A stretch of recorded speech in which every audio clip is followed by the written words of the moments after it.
venir a la iglesia esperando que Dios me diga, este es el plan que tengo para tu vida, esa no es mi prioridad. Si usted está aquí y usted es cristiano, usted es cristiana, el propósito de Dios en su vida, la redención, su salvación, se cumplió. Inmediatamente usted es transformado para convertirse ahora en instrumento de bendición para aquellos que no conocen a Cristo.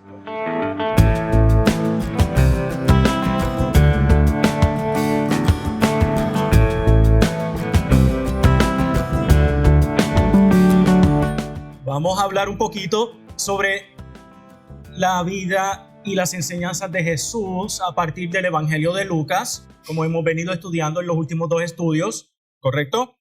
¿Ok? Y la lección de hoy tiene como título el llamado al discipulado. Y vamos a reflexionar un poco, ¿ok?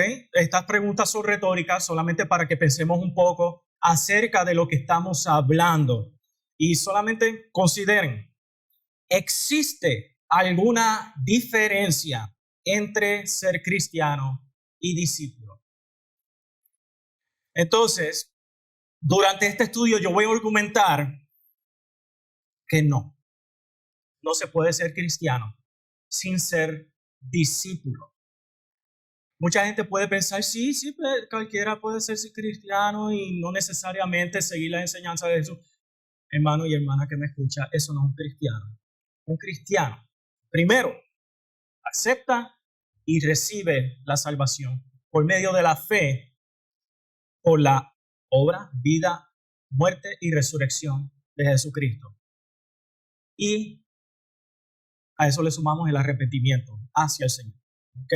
Sin eso no hay salvación. Inmediatamente el cristiano tiene que transformarse por el Señor. Esto es lo que Él dice. De modo que si alguno está en Cristo, nueva criatura es. Las cosas viejas pasaron. He aquí todas son hechas nuevas. Hay una transformación total. En otras palabras, este cristiano o cristiana es un bebé. Es un bebé que hay que nutrirlo con buena enseñanza para que esta transformación sea eficaz y eficiente para toda buena obra para la cual fue reservado desde antes de la fundación del mundo. ¿Ok? Ahora, el llamado al discipulado. Vamos a examinar brevemente lo que significa la palabra discipulado. Y esta palabra realmente no aparece en la Biblia. La única instancia en que podemos encontrar la palabra discipulado, la palabra, no el concepto. La palabra discipulado solamente aparece en el encabezado o tema central en Lucas 14:25 de la nueva versión internacional del año 1999. Aparte de allí no la vamos a encontrar en ninguna otra Biblia, ni siquiera mencionado en el texto bíblico. Ahora, si no aparece como parte, la palabra discipulado no aparece como parte del texto bíblico, ¿por qué es tan importante para la vida cristiana? ¿Por qué es necesario? ¿Okay? Esta es la pregunta que vamos a estar examinando, entre otras. Y ahora, la palabra discipulado parte de la palabra discípulo. ¿Okay? Esta palabra discípulo sí aparece en la Biblia más de 250 veces. ¿Okay? Principalmente en el contexto del Nuevo Testamento. Entiéndase todo lo que tiene que ver entre la relación entre Jesús y sus discípulos. Se usa constantemente, una y otra vez. Ahora, en el Antiguo Testamento aparece muy poco, pero sí el concepto está muy claramente definido, especialmente en el trato de Dios con el pueblo de Israel. Él les da sus leyes, sus estatutos, sus mandamientos y les dice cómo hacerlo. Y esto es una relación de maestro-discipulado muy especial entre Dios y el pueblo de Israel, que es una sombra de lo que está haciendo Jesucristo y la iglesia el día de hoy. ¿Ok? Ahora, entendamos un poco lo que es la palabra discípulo. Y según el diccionario de la Real Academia de la Lengua Española, tiene 3 acepciones Número 1, ejercicio y cualidad del discípulo de una escuela. Número 2, doctrina, enseñanza, educación. Conjunto de discípulos en una escuela o de un maestro. Ahora, en este estudio quiero hacer un gran énfasis en la primera acepción, que es el ejercicio, lo que tú haces, y la cualidad, que implica la calidad de tu caminar en Cristo. Esto es muy, muy, muy importante. Ahora, vamos a mencionar lo siguiente rápidamente. El llamado al discipulado es de vital importancia en la vida cristiana. Eso podemos decir que es ley, es vital. De tu discipulado depende tu vida aquí en la tierra y la eternidad. ¿Okay? Consideren eso, no solamente la tuya, sino la de tus hijos y la de los hijos de sus hijos, y así sucesivamente. Porque para ser un maestro, un buen maestro, tenemos que empezar siendo buenos discípulos. Y usted me dirá, ay, pero yo no soy maestro. Yo no me paro al frente y comunico la palabra. Y yo le quiero retar haciéndole la siguiente pregunta. ¿Estás seguro? ¿Estás segura? Vamos a analizar esto. Usted tal vez no, pero hay cristianos que miran con apatía, mucha apatía, el hecho de que sus jóvenes vayan a la universidad y aprendan una carrera o algo por el estilo, aparte de lo que ya están aprendiendo en la iglesia. ¿Por qué? Ellos dicen, primero, que se exponen a muchas teorías y filosofías, entre ellos el pluralismo religioso, que en breves palabras es decir, todos los caminos conducen a Dios, que es lo que estamos viendo hoy día en el ecumenismo posmoderno. Todo lo que está sucediendo allá con el Papa y toda esta gente del Islam, la Iglesia Ortodoxa, que están tratando de unificar todas las fe que, según ellos, vienen de Abraham. Y entonces, el otro es relativismo religioso. Si a ti te funciona, pues chévere. Ahora, ese es el mejor de los casos, según estos cristianos. En el peor de los casos, y se lo digo por experiencia, pues yo estudié biología en la universidad y química, vienen los profesores y otros estudiantes y te dicen, el ser humano proviene a partir de un ancestro común que parecía un gran simio que a través de mutaciones completamente al azar y no guiadas, evolucionan para convertirse en un ser humano. Por lo tanto, todo este cuento de Adán y Eva en la Biblia y todo eso no puede ser verdad porque no encaja con los datos de la ciencia moderna. Y así sucesivamente van seduciendo a nuestros hijos, a nuestros jóvenes, a pensar y considerar otras posibilidades aparte de lo que está aquí escrito, que no está mal.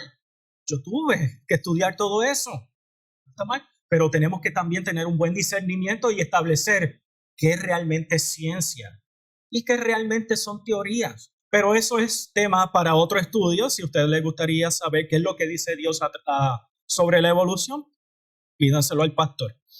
¿Okay? Ahora, y hasta cierto punto, como les dije, esta gente podría tener mucha razón al respecto, porque hay estudios que se han venido realizando en las últimas 2 décadas que dicen que la mayoría de los jóvenes que crecen en el evangelio niegan su fe en sus años universitarios. La gran mayoría. Ahora, esto los va a sorprender mucho, porque parece que los estudios sociológicos le están dando la razón a estos cristianos que dicen, no vayan los niños a la universidad. Estos mismos estudios, la gran mayoría, dicen, pero la gran mayoría de estos niños empiezan a cuestionar su fe entre los 10 y los 17 años. ¿Dónde están esos niños en esas edades? En casa, con sus papás.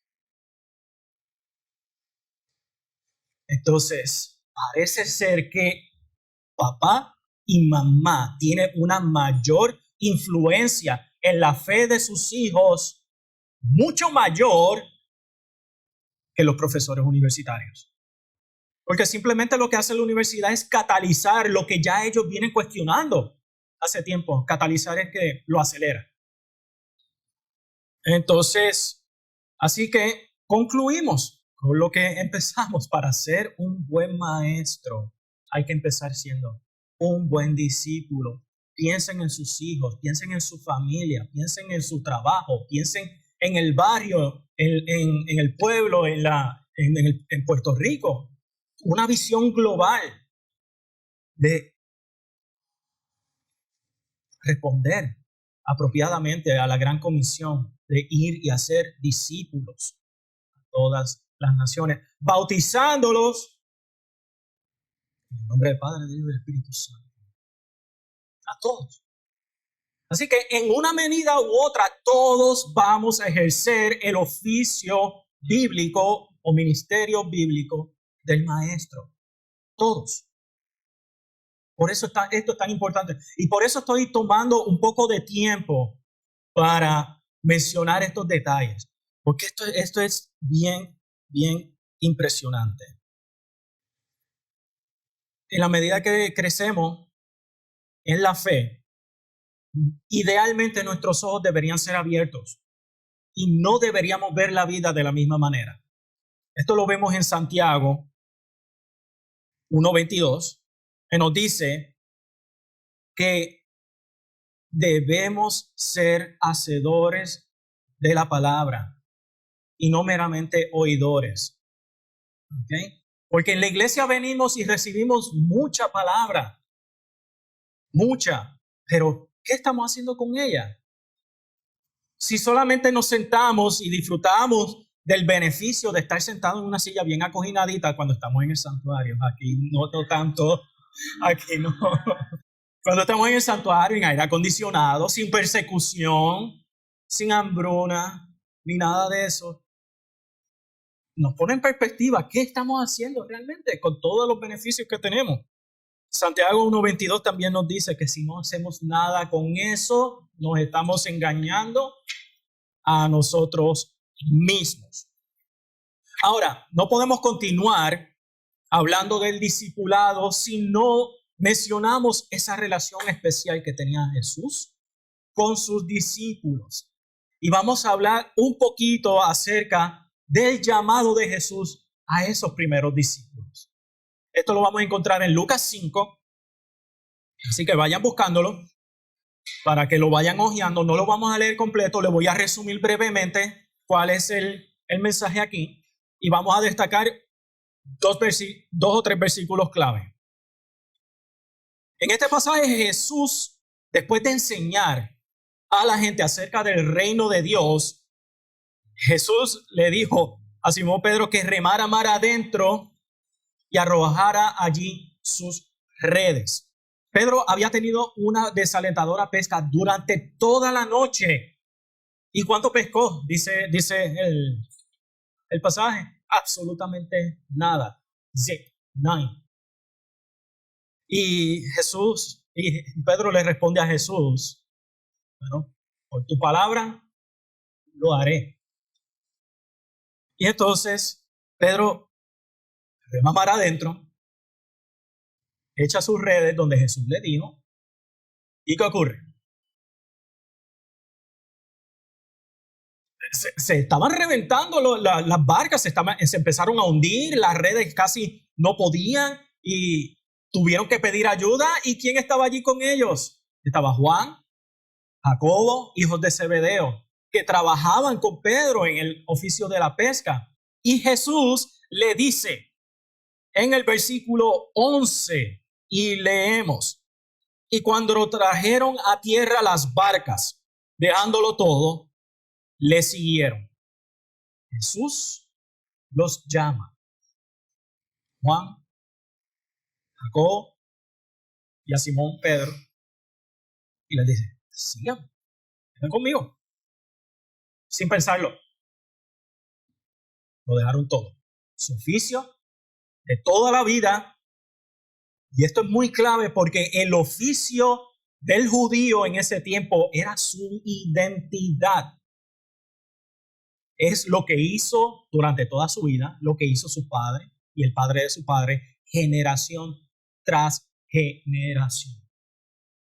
Ellos lo dejaron todo, hasta su propia identidad, por seguir a Jesús.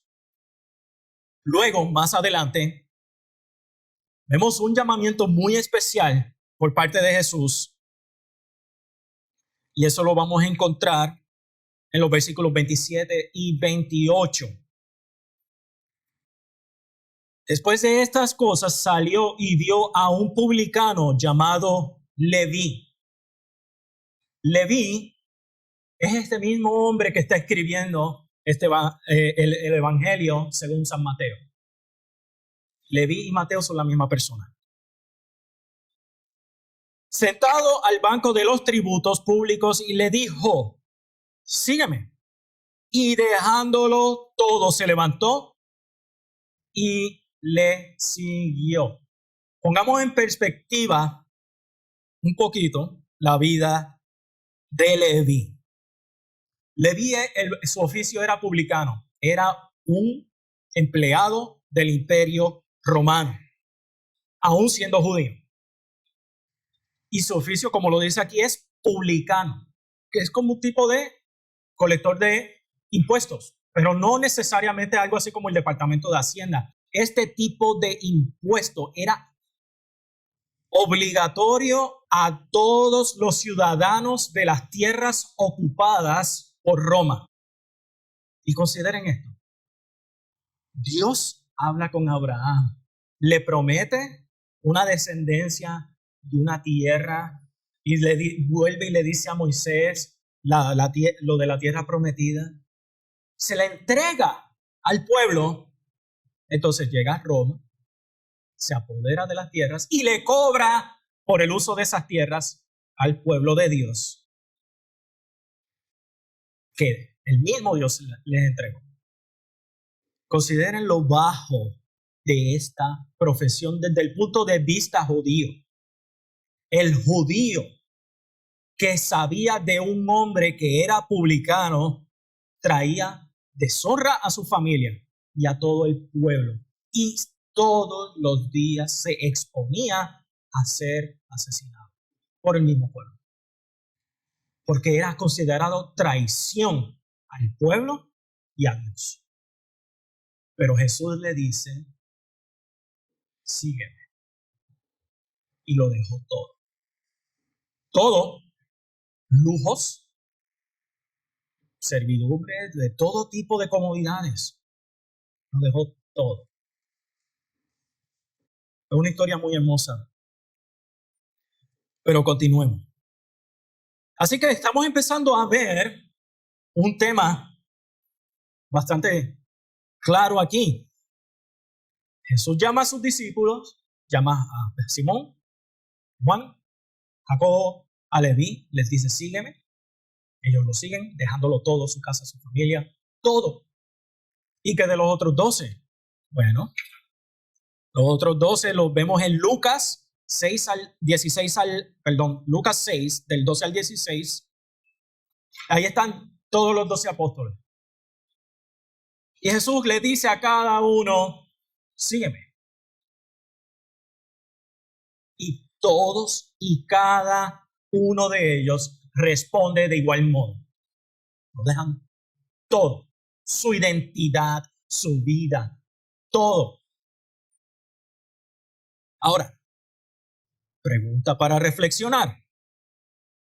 Esto significa que literalmente debamos dejar nuestros trabajos, nuestras familias y todas las cosas a las que estamos acostumbrados por seguir a Jesús.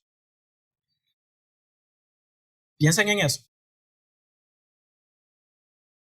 Ahora, ser un discípulo de Jesús tiene ciertas exigencias. No es fácil seguir a Jesús. De hecho, la relación del discípulo y maestro exigen que haya ciertas condiciones que se deben cumplir entre ambas partes para que esa relación sea fructífera. Especialmente cuando se trata de Jesús siendo el maestro. Jesús fue un maestro muy particular para su época y en la práctica, hablando de los maestros de la ley en el primer siglo, ellos no elegían a sus discípulos. Sus discípulos iban a donde el maestro porque querían estudiar bajo ese maestro. Muy parecido a lo que sucede hoy cuando queremos ir a la universidad. Queremos buscar una buena universidad con buenos profesores en la academia que tengan una muy buena trayectoria en el caso de las ciencias de investigación, publicaciones científicas, etc. Y queremos ver qué es lo que ha hecho con su vida porque yo voy a convertirme en una persona como ese señor, ¿ok? O esa señora, dependiendo de quién sea el profesor. Así que tenemos que considerar eso. Pero Jesús hace todo lo contrario. Jesús llega a Galilea y le dice a sus discípulos, sígueme, sígueme, sígueme, sígueme. Y estos 12 discípulos eran una cosita, eran tremendas joyitas. Teníamos pobres, colectores de impuestos, gente iletrada. Entre ellos había un asesino y no es Judas. ¿Alguien sabe quién es el asesino? Para que lo busquen, se llama Simón, igual que Pedro, pero lo distinguen como el celote. El celote era lo que ellos denominaban la cuarta filosofía de la tradición judía. Y ellos estaban anticipando la llegada del Mesías a través de la insurrección y el asesinato de personas clave del Imperio Romano. Así ellos anticipaban la venida del Mesías, según su interpretación de la ley. Y Jesús llama a uno de ellos. Interesante, ¿verdad? Ahora, como Jesús no está recibiendo discípulos, los está llamando personalmente, aquí tenemos un concepto muy importante que es el concepto del honor, porque los rabinos en los tiempos de Jesús consideraban que el honor del maestro se medía a través de la cantidad y calidad de estudiantes bajo su tutela. Pero Jesús hace lo contrario. ¿Dónde quedó el honor? Inmediatamente se transfiere al estudiante, al discípulo. Es un honor para mí estar a los pies de Cristo. Consideren eso. ¿Qué estás haciendo con ese honor? Para que reflexionen. Ahora, ¿cuáles eran las condiciones dadas por Jesús para todo aquel que deseara ser discípulo suyo? Porque leemos a través de las Escrituras que mucha gente lo seguía, pero no muchos eran discípulos. ¿Ok? Vayamos a Lucas 9, del 23 al 27.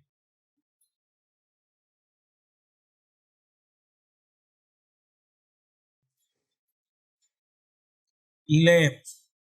Y a todos les decía. ¿Ya lo tienen? Déjame leerlo en la Reina Valera 60.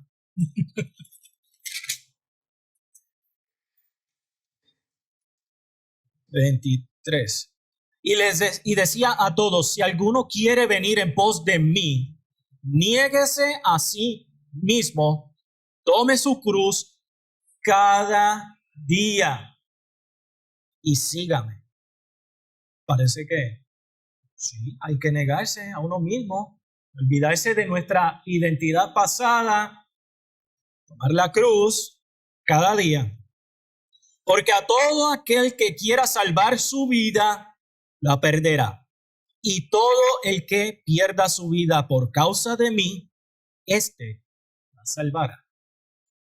Pues, ¿qué aprovecha el hombre si gana todo el mundo y se destruye o se pierde a sí mismo? Porque el que se avergonzare de mí y de mis palabras, de éste se avergonzará el Hijo del Hombre cuando venga en su gloria y en la del Padre y de los santos ángeles. Pero yo os digo en verdad que hay algunos de los que están aquí que no gustarán la muerte hasta que vean el reino de Dios. Las palabras de Jesús fueron tajantes. No es fácil ser discípulo de Jesús. Mucha gente venía a él y mientras duró su ministerio, aparentemente era popular seguir a Jesús. Lo seguían por centenas, a veces millares, como ocurrió en las ocasiones en que se alimentaron los miles con unos pocos panes y unos pocos peces. Para seguir a Jesús, tendrían que negarse ellos mismos y tomar su cruz diariamente. Jesús también le dijo que si querían seguirle tendrían que prepararse para empezar a enfrentar persecución e incluso la muerte. Esas duras palabras ponen a uno a pensar dos veces en el precio a pagar antes de convertirse en discípulo de Jesús. El discipulado exige que tomemos decisiones difíciles. Necesitamos tener el nervio para hacerlo. El cristiano no se echa para atrás. El discípulo no se echa para atrás. En Lucas 9, del 57 al 62, leemos. Yendo ellos, uno le dijo en el camino, Señor, te seguiré a donde quiera que vayas. Y le dijo Jesús, las zorras tienen guaridas y las aves de los cielos nidos, mas el Hijo del Hombre no tiene dónde recostar su cabeza. Y dijo a otro, sígueme. Él le dijo, Señor, déjame que primero vaya y entierre a mi padre. Jesús le dijo, deja que los muertos entierren a sus muertos. Y tú ve y anuncia el reino de Dios. Entonces también dijo otro, te seguiré, Señor, pero déjame que me despida primero de los que están en mi casa. Y Jesús les dijo, ninguno que poniendo su mano en el arado mira hacia atrás es apto para el reino de Dios. Amén. Aquí vemos a tres personas que desean ser discípulos de Jesús. Incluso Jesús llama a uno de ellos para que lo siga. Y la primera persona le dijo que tiene que dejar las comodidades de su vida para lanzarse a un camino desconocido. La segunda, con toda claridad, dijo que servirle debía convertirse en su principal prioridad. Y el tercer personaje revela que la indecisión puede ser señal que la persona no está preparada para seguir a Jesús. La principal razón de ser de la vida cristiana no es la felicidad personal. Venir a la iglesia esperando que Dios me diga, este es el plan que tengo para tu vida, esa no es mi prioridad. Si usted está aquí y usted es cristiano, usted es cristiana, el propósito de Dios en su vida, la redención, su salvación, se cumplió. Inmediatamente usted es transformado para convertirse ahora en instrumento de bendición para aquellos que no conocen a Cristo.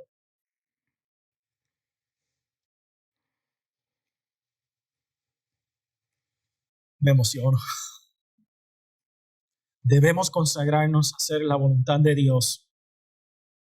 Hemos sido llamados para buscar primeramente el reino de Dios y su justicia.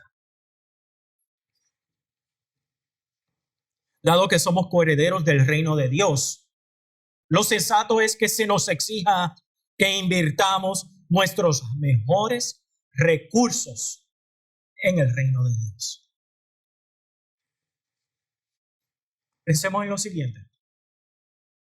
¿Cuáles son las más altas prioridades en tu vida? Y examínalas.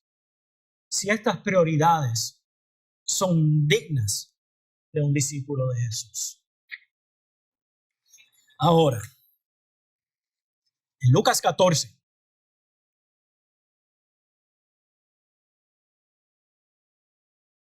del 25 al 33, leemos lo siguiente. Grandes multitudes iban con él. Y volviéndose les dijo, si alguno viene a mí y no aborrece a su padre y su madre y mujer e hijos y hermanos y hermanas y aún también su propia vida, no puede ser mi discípulo. Y el que no lleva su cruz y viene en pos de mí, no puede ser mi discípulo. Porque ¿quién de vosotros queriendo edificar una torre no se sienta primero y calcula los gastos a ver si tiene lo que necesita para acabarla? No sea que después que haya puesto el cimiento y no pueda acabarla, todos los que lo vean comiencen a hacer burla de él. Diciendo, este hombre comenzó a edificar y no pudo acabar. ¿O qué rey, al marchar a la guerra contra otro rey, no se sienta primero y considera si puede hacer frente con 10,000 al que viene contra él con 20,000? Y si no puede, cuando el otro está todavía lejos, envía una embajada y le pide condiciones de paz. Así pues, cualquiera de vosotros que no renuncia a todo lo que posee, no puede ser mi discípulo. Como ya hemos visto, Jesús le estaba diciendo a la gente constantemente, piénsalo bien. Esto no es cosa fácil. Esto no es cosa fácil. El compromiso de seguir a Jesús es una gran responsabilidad y argumento, un honor. ¿Qué estás haciendo con eso? Hasta cierto punto, Jesús tenía dos tipos de discípulos. Tenía verdaderos discípulos y entre ellos también habían curiosos. Y me parece brillante que para deshacerse de los curiosos, se la pasaba reiterando lo difícil que es ser discípulo suyo. Y en muchas ocasiones usaba palabras duras. Jesús es más importante que las cosas más importantes de tu vida. Familia, trabajo, ministerio y tu propia vida. Ahora, las preguntas de aplicación son las siguientes. ¿Estás siguiendo a Jesús por curiosidad? ¿Cómo medir tu verdadero interés en ser discípulo de Jesús? Y vamos a ir directamente a eso. Tengo mucho más aquí que si quisiera compartir. Pero, si pueden tomar nota de esto para que lo estudien en su casa, la bendición es para usted. ¿Ok? Ya yo tuve la mía. Ok, el primer versículo que me gustaría que ustedes estudien está en Primera de Juan 1:7. Primera de Juan 1:7. Pero si vivimos en la luz, así como Él está en la luz, Si vivimos en la luz, ¿de quién está Juan hablando? Si vivimos en la luz, de nosotros, ¿verdad? Así como Él está en la luz, ¿a quién se refiere Juan? A Jesús. Ahora, si vivimos en la luz, así como Jesús está en la luz, entonces tenemos comunión unos con otros. Y la sangre de Jesús, su Hijo, nos limpia de todo pecado. ¿Qué significa eso exactamente? Significa que compartir con algunos hermanos y hermanas en la iglesia y fuera de ella, no solamente aquí, significa sacar un rato por la tarde, crecer en compañerismo, haciendo actividades sanas y familiares. Pero este no es el marco completo. Tener comunión es tener a Jesucristo en el centro de nuestra conversación y nuestros pensamientos, porque estamos en Él y Él es la principal prioridad de nuestra vida. Próximo versículo, 1 Juan 1:8. Si decimos que no tenemos pecado, nos engañamos a nosotros mismos y la verdad no está en nosotros. 1 Juan 1:8. ¿Qué significa esto? Significa que he cometido algunos errores, he tenido algunos contratiempos en mi vida, y sigo para adelante. No.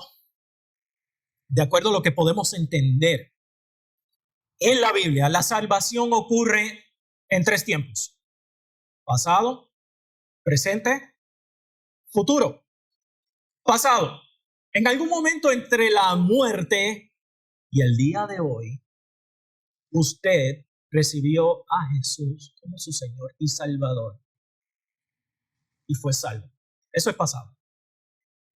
Presente. Es el proceso transformativo en el cual nosotros reconocemos que tenemos que ir crucificándonos juntamente con Cristo, muriendo al pecado y crecer en el Espíritu. Futuro es la promesa de la redención final cuando seamos revestidos con nuestro cuerpo glorificado y estemos eternamente en la presencia de Dios.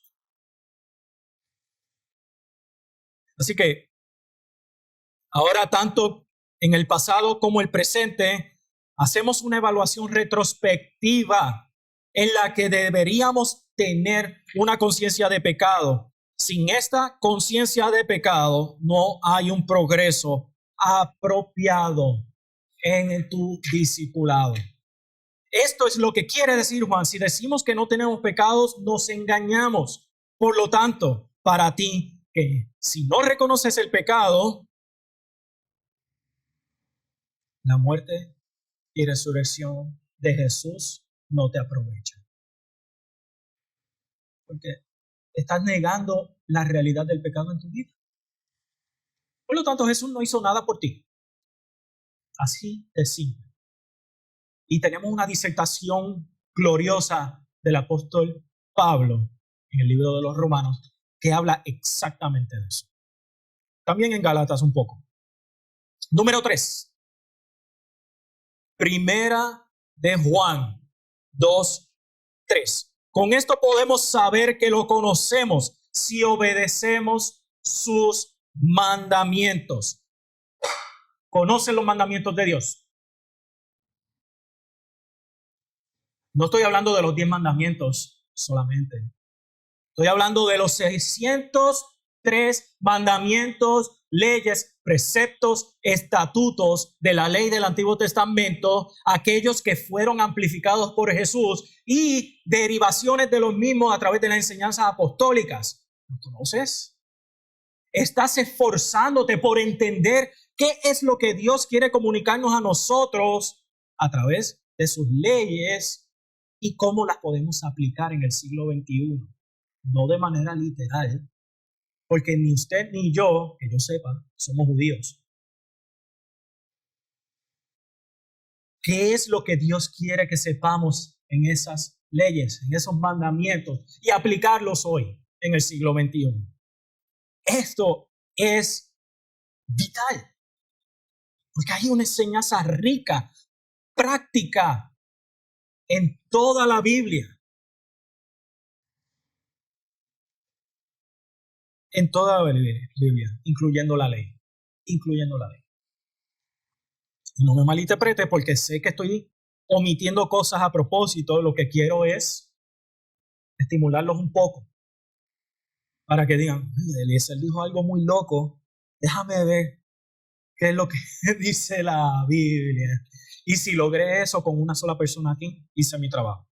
Reconocemos que cuando nacemos de nuevo somos declarados totalmente justificados desde el cielo, totalmente perdonados, pasado, presente y futuro. Y en la medida en que el este está del oeste, somos justificados. Sin embargo, no guardamos los mandamientos de Dios para que su gracia brille sobre nosotros. No funciona así. Afortunadamente, Jesús ya hizo eso. Ya lo hizo. Y nosotros hoy disfrutamos el beneficio eternamente. Entonces, después de que reconocemos que mis obras no son agradables a Dios y que no hay nada que pueda hacer para alcanzar el cielo o su bendición, no nos queda otra que reconocer que Jesús pudo y lo hizo. Desear guardar los mandamientos es ser obediente a sus palabras. Y muchos cristianos se confunden en este aspecto. Debemos vivir todos los días pensando que Jesús me redimió. Ya lo hizo. No tenemos que seguir dándonos golpes en el pecho. Ya lo hizo. Disfruta su gracia y crece en ella. Aprende como discípulo de Jesús en ese proceso. Primera de Juan 2:15. No amen al mundo ni las cosas que están en el mundo. Si alguno ama al mundo, el amor del Padre no está en él. ¿Qué es el mundo? ¿Es la silla? ¿Estamos sentados? ¿La mesa? ¿Este atril? No, todo esto es parte del mundo. Lo que Juan está hablando aquí son las cosas mundanas que nos nublan nuestros ojos y nos quieren apartar del camino recto de la palabra de Dios, el camino duro, difícil y estrecho. Porque tan pronto miramos para el lado y vemos algo mucho más agradable, como que tendemos a desviarnos un poco. Pero qué bueno que la gracia de Dios está allí. Qué bueno. Porque si pecamos, abogado tenemos. Abogado tenemos. Primera de Juan 2:23. Todo aquel que niega al Hijo tampoco tiene al Padre. El que confiese al Hijo tiene también al Padre. En la academia esto se conoce como cristología, que es la rama de la teología tratando acerca de la comprensión de quién es Jesucristo. Reconocer este concepto es la diferencia entre el cielo y el infierno. ¿Okay? Los concilios de la iglesia primitiva discutieron ampliamente este concepto y lo dejaron muy claro. Si no entendemos correctamente la Trinidad, si no entendemos correctamente la naturaleza de Jesucristo, simple y llanamente no puede ser su discípulo, porque el discípulo conoce a su maestro.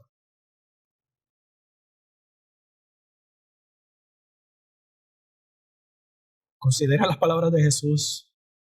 Las ovejas conocen a su pastor, él las llama y ellas responden. Primera de Juan 3:2. Amados, ahora somos hijos de Dios y aún se nos ha manifestado lo que somos lo que hemos de ser. Pero sabemos que cuando Él se manifieste seremos semejantes a Él porque lo veremos a Él tal y como es. ¿Anhelas el regreso de Jesús? Espera que regrese hoy para reunirnos y llevarnos a la gran boda del Cordero. Vivimos en este planeta porque Dios nos ha dejado una asignación. Esto significa que si no estás trabajando para expandir el reino de Dios, esto no es indicativo de que eres un buen discípulo. Primera de Juan 3:9.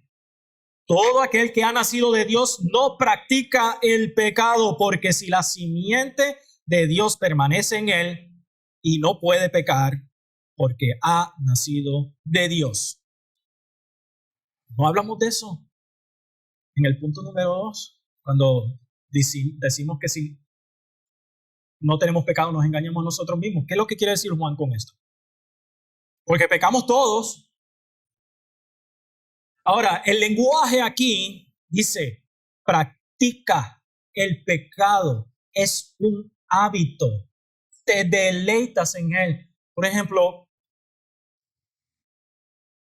en mis años de juventud, en la universidad, decía, ¿qué pasará? ¿Qué misterio? Hoy va a ser mi gran noche. ¿Ah? Y me la pasaba pensando y soñando despierto lo que va a pasar esta noche.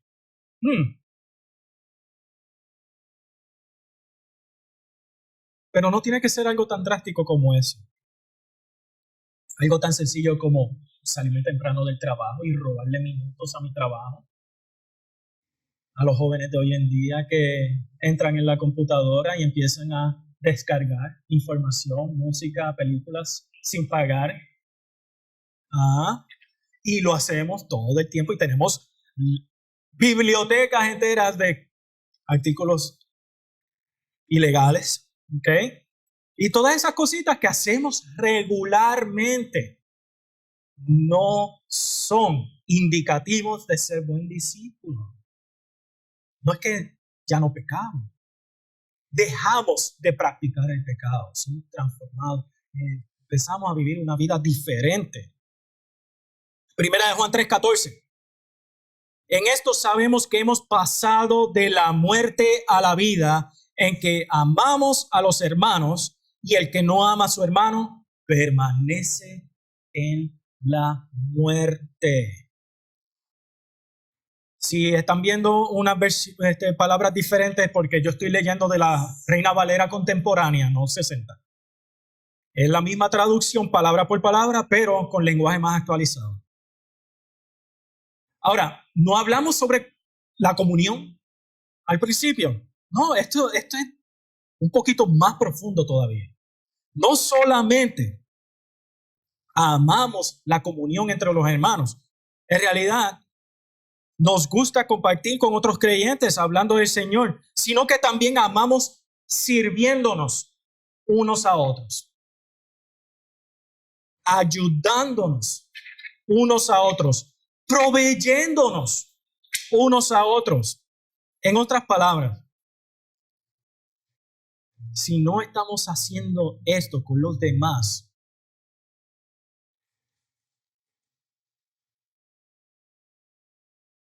si no entendemos las enseñanzas de Jesús acerca del amor, ¿de qué nos sirve? ¿Realmente somos sus discípulos? Primera de Juan 4:6. Nosotros somos de Dios. El que conoce a Dios nos oye. El que no es de Dios no nos oye. Por esto sabemos cuál es el espíritu de la verdad y cuál es el espíritu del error. Si te apasiona escuchar la predicación del equipo pastoral, si te apasiona escuchar el estudio bíblico, escucha la predicación y el estudio bíblico, mientras más largo mejor, mientras más profundo mejor. Sales de la predicación, sales del estudio bíblico. Quiero más, quiero más, quiero más. Esto es una buena señal. Que eres un discípulo de Jesús. Primera de Juan 4:15. Todo aquel que confiese que Jesús es el Hijo de Dios permanece en Dios y Dios en él. Otro elemento cristológico. ¿Te da vergüenza hablar de Jesús?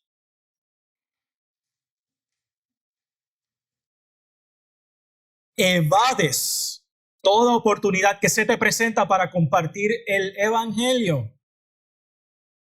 Si eres discípulo de Jesús, sabes que deberías hablar de Jesús. Sabes, no solamente mostrarlo con nuestras acciones, no, hablar.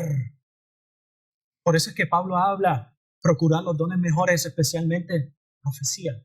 Profesar tu fe. Eso es lo que está hablando Pablo. Sabes que deberías hablar de Jesús, sabes que deberías compartir el evangelio, pero haces como Jonás y te vas en la dirección opuesta.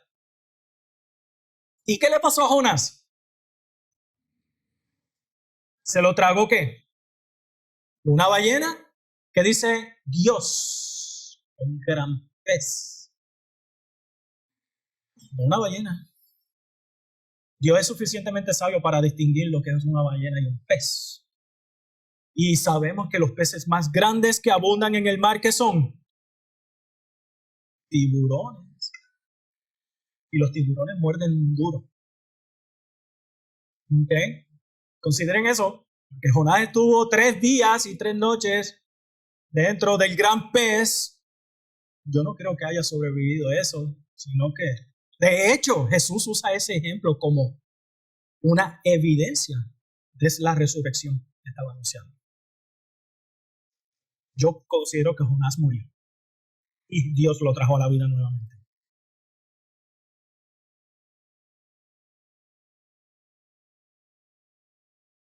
Vamos a orar. Señor y Padre de la Gloria, te damos las gracias por este día que tú has creado para nosotros, para que vengamos a tu casa y disfrutar de tu palabra y ser nutridos en tu espíritu, Señor.